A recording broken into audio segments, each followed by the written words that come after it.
Thank you, Mr. Speaker.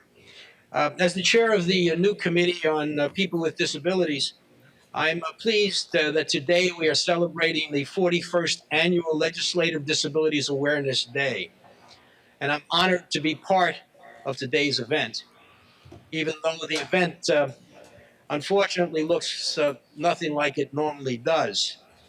As many of you know, the traditional Disabilities Awareness Day brings hundreds of people with disabilities, advocates, family members, and gives us a program that service providers participate in. Uh, it's an occasion to meet together, to talk about matters important to the disability community, to thank legislators for the great job that we do on their behalf, and to lobby us to do more on their behalf. But as the COVID pandemic appears to be winding down, we're still not quite ready to publicly gather in the way that we used to gather. So we just hope that next year we'll be able to get together in the traditional fashion, um, where we could talk about the goals of integration, inclusion, and independence in the usual way that we have in the past.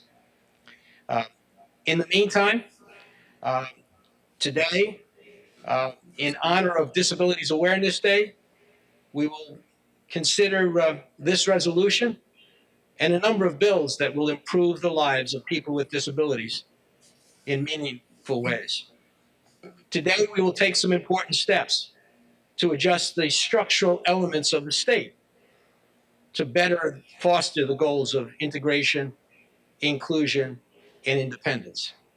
We will continue some of the things that have been working for us in the past, and we'll reset the direction of some of the others.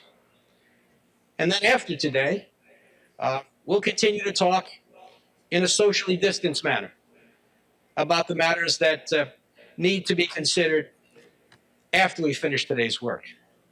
We'll talk about early intervention.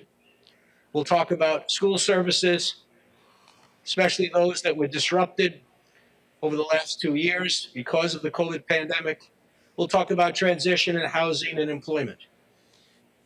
But we all look forward to being here again next year in the traditional way.